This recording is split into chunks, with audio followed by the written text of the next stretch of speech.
Hello and welcome दोस्तों। आज के इस वीडियो में देखेंगे प्लास्टिक इंजेक्शन मोल्डिंग मशीन के कंट्रोलर का पैरामीटर सेटिंग कैसे करते हैं। ये वीडियो उसके लिए बहुत ही हेल्पफुल होगा जो व्यक्ति अभी ऑपरेटर बना है या कोई बनना चाहते हैं, क्योंकि ये वीडियो बिल्कुल ही बेसिक से होगा तो आपको बहुत ही कुछ सीखने को मिलेगा। और आप जानते हैं कि पैरामीटर सेटिंग कितना इम्पोर्टेंट होता है मशीन में, क्योंकि मशीन में कोई भी खराबी ना भी हो, लेकिन एक पैरामीटर सेटिंग का एबनॉर्मल होने से प्रोडक्ट के क्वालिटी और प्रोडक्शन पे कितना इफेक्ट होता है। और कभी कभी तो पैरामीटर के एबनॉर्मल होने से मशीन चलता भी नहीं है। और यदि हाँ, आप एक अच्छा ऑपरेटर बनना चाहते हैं और जल्दी बनना चाहते हैं तो इस वीडियो के देखिए। मैं आपको इस वीडियो में एक एक पैरामीटर का मीनिंग समझाऊंगा और कहाँ वो पैरामीटर का सेटिंग होता है वो दिखाऊंगा। आप हमारे वीडियो में लास्ट तक बने रहिए। तो ये जो कंट्रोलर है स्ट्रीमलाइन कंट्रोल्स के रेनबो 4 मॉडल कंट्रोलर है।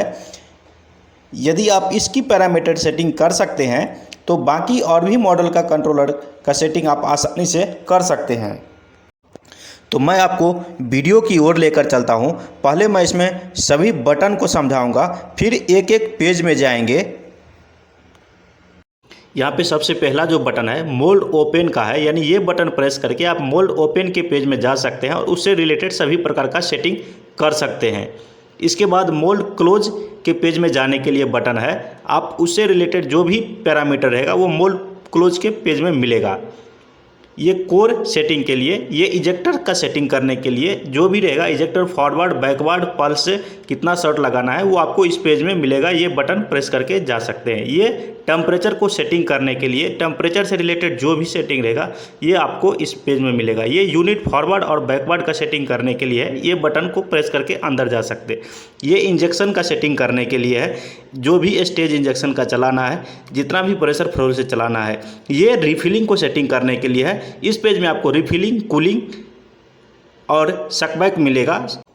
तो यहाँ पे अच्छा से ये दे दिया है, जो सेटिंग करना है उससे रिलेटेड एक बटन दे दिया है। आप उस पार्टिकुलरली बटन को प्रेस करके उस पेज को सेटिंग कर सकते हैं। हालांकि दूसरे कंट्रोलर में वो F1 F2 F3 करके पता नहीं क्या क्या दिया रहता है, तो उसमें दिक्कत भी होता है। लेकिन यहाँ पे आपको ऐसा कुछ भी नहीं है, जो सेटिंग करना है वो बटन को प्रेस करके उस पेज में जा सकते हैं और वहाँ से कर सकते हैं। कुछ कंट्रोलर में आपको ऑपरेशन और सेटिंग करने के लिए सेम बटन रहता है। तो ये नेविगेशन के लिए अप डाउन लेफ़्ट राइट के लिए की दिया हुआ है। ये न्यूमेरिकल की है और इसी में अल्फ़ाबेटिकल की भी है, यानी आपको कोई मोल्ड का नेम सेट करना हो, जैसे राजा चाहे कुछ भी किसी भी प्रकार को, तो आप ये यूज़ करके कर सकते हैं। इसके बाद अलग अलग पेज को व्यू मोड में देखने के लिए भी ये नंबर की का उपयोग किया जाता है। आप अलग अलग नंबर दबाएंगे तो अलग अलग पेज ओपन हो जाएगा। प्लस की का उपयोग है कोई भी पैरामीटर को सिलेक्ट करने के लिए या ऑन ऑफ करने के लिए, या कैलिब्रेशन मोड में 0 to 9 वैल्यू को इंक्रीज़ करने के लिए होता है। इस की का उपयोग और भी कई जगह होता है, लेकिन अभी के लिए ओनली आप ऑन ऑफ याद रख लीजिए। उसी प्रकार कैंसिल माइनस का भी उपयोग किया जाता है। और कैलिब्रेशन मोड में 9 to 0 करने के लिए, ये पेज अप और डाउन करने के लिए बटन दिया हुआ है। आप इस बटन के सहायता से अलग अलग पेज में जा सकते हैं। इसके बाद जो इम्पोर्टेंट की है कॉन्फ़िगर का, ये मेमोरी का की है और ये F3 स्पेयर की दिया हुआ है। इसके बाद पासवर्ड का बटन दिया हुआ है। अलग अलग सेटिंग के लिए अलग अलग लेवल का पासवर्ड है। यानी अभी तक जो की देखे हैं वो सेटिंग करने के लिए और कैलिब्रेशन करने के लिए वो की होता है।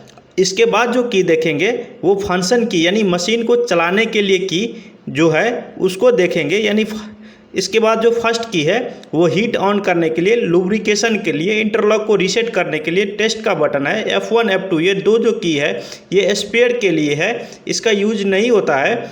इसके बाद जो की देख रहे हैं मोल्ड ओपन करने के लिए और मोल्ड क्लोज करने के लिए है। ये मोल्ड हेड को प्लस और माइनस का है। ये इंजेक्शन, रिफिलिंग और शकबैक करने के लिए है। इसके बाद जो आप देख रहे हैं एयर, इसमें 4 फंक्शन है। आप मैनुअली में एक्टिवेट करके कितना एयर, कौन सा एयर चलाना है वो कर सकते हैं। इसके बाद इसी तरह से कोर का भी है, 3 कोर है और मैनुअली कोर सेलेक्ट करके जो कोड मैनुअली एक्टिवेट करना हो वो कर सकते हैं। इसी तरह यूनिट फॉरवर्ड बैकवर्ड का है। इसके बाद जो दिया हुआ है एजेक्टर के लिए दिया है और अनस्क्रूइंग के लिए, ये गेट को मैनुअली ओपन क्लोज और ये मोटर के लिए है। इसके बाद ये हैंड मोड का बटन है सेमी में और ऑटो में, और ये डायसेट के लिए और ये पर्ज के लिए है। तो ये सभी जो बटन था वो ऑपरेशन करने के लिए।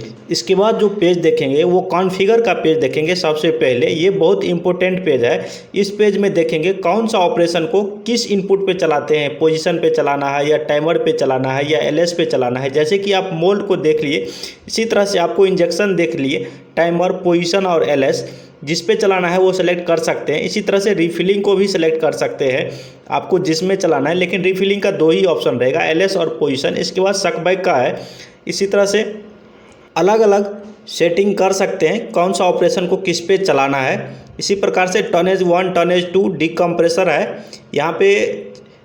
इसके बाद जो है कैरेज को टाइमिंग पे चलाते हैं, किस पे चलाना है आप सेलेक्ट कर सकते हैं इस पेज में। इसके बाद कॉन्फ़िगर का दूसरे पेज में यहाँ पे बैच काउंटर ऑफ है, टोटलाइजर है। इसको आप जिसको ऑन करेंगे सेलेक्ट बटन के सहायता से तो वो रीसेट हो जाएगा। ये कैलिब्रेशन करने के लिए है, जो कैलिब्रेशन करना है तो उसको यहाँ पे सेलेक्ट कर सकते हैं। ये प्रीसेट ऑन है, अगर ऑन करेंगे तो वो इनपुट आउटपुट का पेज नहीं दिखेगा, ऑफ करेंगे तो दिखेगा। यहाँ पे लॉक डिले है, यानी कितने टाइमिंग के बाद डिस्प्ले लॉक होगा। और ये पासवर्ड है, 3 पासवर्ड है, और लुब्रिकेशन का सेटिंग भी यहीं से होता है। इसके बाद जो तीसरा पेज है कॉन्फ़िगर का, ये बैच काउंटर है। इसके बाद एडेप्टिव ऑन है, cycle delay time, cycle time और स्क्रू आरपीएम, थर्मोकपुल का यहाँ पे सिलेक्शन होता है। कौन सा थर्मोकपुल है वो आप यहाँ पे सेलेक्ट कर सकते हैं। जे टाइप, के टाइप, यहाँ पे 2 सेटिंग दिया हुआ है थर्मोकपुल का सेट करने के लिए। इसके बाद डायरेक्ट टेस्ट है। इसके बाद लोड एचडी। इसके बाद जो यहाँ पे आप राइट साइड में देख रहे हैं ये डेट टाइम है। आप डेट टाइम अगर इधर उधर है तो सेट कर सकते हैं। इसके बाद जो चौथा पेज है कॉन्फ़िगर का, वो इनपुट आउटपुट को ट्रांसफ़र करने के लिए, अगर कोई इनपुट आउटपुट ख़राब हो जाता है तो हम उसको ट्रांसफ़र कर सकते हैं। इसके बाद ये पेज सब इतना यूज नहीं होता है, यानी टोटल आपको कॉन्फ़िगर में 8 पेज है। इसको फिर बाहर आने के लिए कॉन्फ़िग बटन दबा करके आप बाहर आ सकते हैं। तो ये कॉन्फ़िग का पेज हो गया। अभी मोल्ड ओपन के पेज में जाएंगे तो मोल्ड ओपन के पेज में ये फास्ट अप्रोच अगर ऑन कर देंगे तो ये स्लो फास्ट स्लो मोशन में मोल्ड ओपन होगा। अगर ऑफ कर देंगे तो एक ही स्पीड में होगा। यहाँ पे डिकम्प्रेसर है, ये स्लो 1, ओपन 1 और फास्ट का, और ये स्लो 2, स्लो 3 और ओपन इंटेंसिफायर। ये पोजीशन यहाँ पे इस कॉलम में, प्रेशर का ये कॉलम है और फ्लो का ये कॉलम है। डिले टाइमिंग जितना डिले डालेंगे और ये टाइमिंग है ओपन होने के लिए। तो ये आप अलग अलग पार्ट में प्रेशर फ्लो डालेंगे तो आपको मोल्ड ओपन होने में साउंड नहीं आएगा।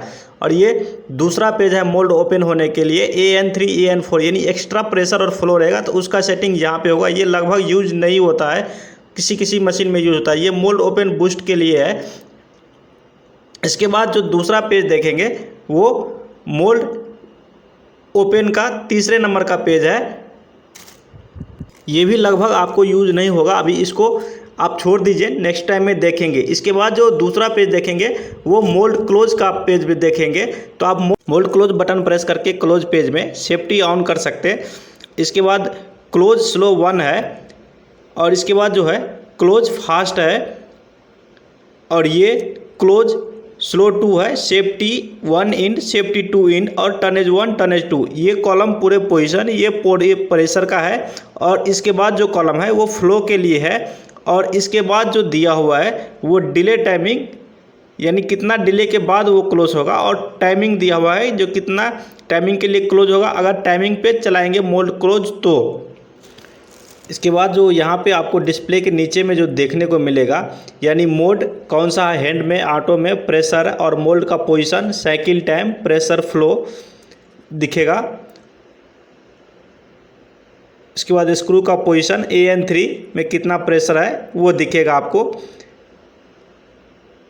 इसके बाद जो है कितना पीस चला है वो दिखेगा, इजेक्टर का भी दिखेगा, और नीचे में अलार्म और हीट ऑन है या ऑफ है वो स्टेटस दिखेगा मशीन का। इसके बाद जो दूसरा पेज देखेंगे वो मोल्ड क्लोज के दूसरा पेज पेज डाउन के बटन प्रेस करके। तो यहाँ पे फास्ट अप्रोच ऑन करेंगे। तो फास्ट अप्रोच ऑन करने से क्या होता है, जैसे कि मैं बताया था मोल्ड ओपन के पेज में, यानी स्लो फास्ट स्लो मोशन में मोल्ड क्लोज होगा। इसको ऑफ कर देंगे तो वो एक ही स्पीड में होगा। यहाँ पे AN3 AN4 अगर प्रेशर फ्लो के सिवा एक्स्ट्रा वाल होगा तो इसमें सेटिंग डालेंगे। अगर बूस्ट यानी एक्स्ट्रा मोल्ड क्लोज वाल के साथ साथ में कोई एक्स्ट्रा वाल करना है तो बूस्ट का सेटिंग रखेंगे। और यहाँ पे हमको टॉलरेंस देना है मोल्ड क्लोज के लिए कितना mm में। और फिर मोल्ड क्लोज का सेटिंग हो जाने से फिर मोल्ड क्लोज का बटन प्रेस करेंगे तो आप होम पेज में आ जाएंगे। इसके बाद कोर का पेज, यानी हम कोर को बटन दबा करके कोर के पेज में आए हैं। तो यहाँ पे आप कोर को सेटिंग कर सकते हैं। यहाँ पे कोर 1 चलाना हो, कोर 2 चलाना हो, 3 चलाना हो, अलग अलग सेटिंग कर सकते हैं कोर के लिए। यानी मोल्ड और चलाने के ऑप्शन भी होता है, with open, after open, between open. ये एक प्रोग्रामिंग है कोर चलाने के लिए। आपको कोर के बारे में अलग बताऊंगा। अभी ये कोर पेज को उतना हर डाई में यूज नहीं होता है। जो डाई रहेगा अगर कोर वाला तो सिर्फ उसी डाई में कोर का यूज होता है। अगर नहीं चलाना है तो इसको ऑफ करके रख सकते हैं, कोई दिक्कत नहीं है। इसको टाइमिंग पे चलाना हो तो टाइमिंग, सेंसर पे चलाना हो सेंसर, तो वो पहले डिफाइन किया होता है प्रोग्रामिंग के टाइम में। इसके बाद जो आएगा वो AN3 AN4 तो इसमें यूज नहीं होता है। इसके बाद इजेक्टर का सेटिंग करने के लिए इजेक्टर का पेज है। बाहर जाने के लिए फिर इजेक्टर बटन प्रेस करके बाहर जा सकते हैं। फिर टेम्परेचर को सेटिंग करने के लिए हमको टेम्परेचर का जो बटन है उसको प्रेस करके टेम्परेचर के पेज में जाएंगे और वहाँ पे हम सेट टेम्परेचर सेट करेंगे। अलग अलग जोन के लिए अलग अलग टेम्परेचर को जितना चाहिए। बाकी अगर यूज नहीं है तो उसको 0 सेट करना पड़ेगा, नहीं तो थर्मोकपल ओपन अलार्म दिखाएगा। इसके बाद एक्चुअल टेम्परेचर आपको दूसरे लाइन में दिखाएगा। इसके बाद लो अलार्म, हाई अलार्म और परसेंटेज हीट, इसको परसेंटेज या साइकिल टाइम के हिसाब से सेट कर सकते हैं। 2 परसेंटेज हीट सेट कर सकते हैं, हीट 1 और हीट 2। और यहाँ पे मोड दिखेगा आपको कौन सा हैंड मोड में है, कितना प्रेशर है, कितना फ्लो है, साइकिल टाइम। तो ये हर पेज में आपको नीचे में 3 लाइन, ये 4 लाइन आपको। ये हीटर करंट पेज है सेट करने के लिए, तो इसको आपको नहीं सेटिंग करना है। ये कैलिब्रेटेड रहता है, कंपनी से होके आता है। इसके बाद जो अगला पेज देखेंगे वो यूनिट का पेज होगा हमारा। और हम यूनिट यानी कैरेज को बटन का प्रेस करके कैरेज के सेटिंग पेज में जाएंगे पहले। और वहाँ पे हमको ऑटो कैरेज ऑन ऑफ करना है तो वो हम सेटिंग कर सकते हैं। या ऑटो कैरेज कब चलाना है, आफ्टर इंजेक्शन, आफ्टर रिफिलिंग, वो सेटिंग कर सकते हैं। यहाँ पे carriage forward fast, carriage forward slow, carriage backward fast और कैरेज बैकवर्ड स्लो, अलग अलग सेटिंग है। और पोजीशन का देख लिए। फिर ये प्रेशर का कॉलम, फ्लो का, डिले और टाइमर। यदि टाइमर पे आप चलाएंगे तो यहाँ पे टाइमिंग काम करेगा, नहीं टाइमेंगे तो नहीं काम करेगा। और ये जो है कैरेज फॉरवर्ड विथ इंजेक्शन, इसको ऑन करेंगे तो इंजेक्शन के टाइम में यूनिट फॉरवर्ड का वाल्व ऑन रहेगा, ऑफ करेंगे तो यूनिट फॉरवर्ड का वाल्व ऑफ रहेगा। इसी प्रकार से अगर रिफिलिंग के फंक्शन में ऑन करना हो तो उसको ऑन कर सकते हैं। तो ये यूनिट का सेटिंग हो गया। हम फिर से कैरेज का बटन प्रेस करके होम पेज में आ जाएंगे। इसके बाद हम देखेंगे इंजेक्शन का सेटिंग। यहाँ पे अलग अलग स्टेज का इंजेक्शन देखेंगे, कितना स्टेज में इंजेक्शन करना है, प्री इंजेक्शन चलाना है, होल्ड 1 होल्ड 2 चलाना है। जितना स्टेज चलाना रहेगा उतना स्टेज पहले हमको सेव करके इंटर करना पड़ेगा। वहाँ पे अगर 4 स्टेज चलाना है तो 4 डाल करके इंटर करना रहेगा तो 4 स्टेज चलेगा। अगर 1 डालेंगे तो एक ही स्टेज चलेगा। इसके बाद जो हम देखेंगे यहाँ पे हम प्री इंजेक्शन क्या होता है, यूनिट बैकवर्ड होकर के थोड़ा इंजेक्ट होकर के फिर से यूनिट फॉरवर्ड होकर के इंजेक्शन होता है। तो ये हम लगभग नहीं चलाते हैं किसी भी मशीन में। इसके बाद स्टेज 1, इसमें आप कितना प्रेशर फ्लो डालेंगे वो चलेगा। अलग अलग स्टेज पे पार्ट बाय पार्ट चलेगा। आप अलग अलग प्रेशर फ्लो डालेंगे तो अलग अलग प्रेशर फ्लो के हिसाब से चलेगा। इसके बाद जो ये है पोजीशन है, आप कितने पोजीशन डालेंगे, यानी इंजेक्शन का जो स्केल है उसके डिवाइड करके। इसके बाद यदि अगर आप टाइमिंग रखेंगे तो टाइमिंग पे चलेगा और लिमिट स्विच को सेलेक्ट करेंगे तो लिमिट स्विच पे इंजेक्शन होगा। इसके बाद इंजेक्शन के दूसरा पेज में AN3 AN4 है। आपको वो सेटिंग अगर प्रेशर फ्लो से एक्स्ट्रा वाल रहेगा तो हम सेटिंग करते हैं, प्री इंजेक्शन ऑफ रखते हैं, नहीं तो वो बार बार प्री इंजेक्शन होगा। यहाँ पे अगर हमको नहीं चलाना है तो इसको ऑफ करते हैं। इसके बाद का जो सेटिंग होगा हमारा रिफिलिंग पेज का, यहाँ पे रिफिलिंग के अलग अलग प्रेशर फ्लो, अलग अलग टाइमिंग को देखेंगे। तो सबसे पहले जो मैं दिखाऊंगा वो रिफिलिंग पेज में कूलिंग का जो टाइमिंग डालेंगे वो कूलिंग चलेगा। इसके बाद सकबैक 1 का सेटिंग अगर आप चलाएंगे तो उसमें रखेंगे, अगर 0 कर देंगे तो वो नहीं चलेगा। इसके बाद रिफिलिंग 1, रिफिलिंग 2, सकबैक 2 चलाते हैं वो चलता है। अगर पीस में थोड़ा सा कट पीस और फ्लैश हो तो रिफिलिंग और सकबैक को सेटिंग करने से आपका शॉर्ट पीस अच्छा आने लगेगा। यदि पीस में सिंकेज आता हो तो कूलिंग टाइम बढ़ाने से आपका पीस का सिंकेज ख़त्म हो जाएगा, फिनिशिंग अच्छा आने लगेगा। इसके बाद रिफिलिंग का दूसरा पेज है, इसमें AN3 AN4 जैसे कि मैं बताया था, अगर एक प्रेशर और फ्लो से एक्स्ट्रा वाल रहेगा तो उसको सेटिंग करते हैं। और यहाँ पे जो है बैक प्रेशर सबको अगर हमको चलाना हो तो वो ऑन ऑफ कर सकते हैं, चाहे सकबैक में चाहे ड्राई साइकिल चलाना हो तो वो सेटिंग हम यहाँ से रिफिलिंग के पेज से कर सकते हैं। रिफिलिंग के पेज से बाहर आने के लिए रिफिलिंग का बटन प्रेस करके हम होम पेज में चले जाएंगे। अब हम देखेंगे एयर का सेटिंग कहाँ से होता है, तो इजेक्टर के पेज में जा करके पेज डाउन प्रेस करेंगे तो हमको एयर का सेटिंग आ जाएगा।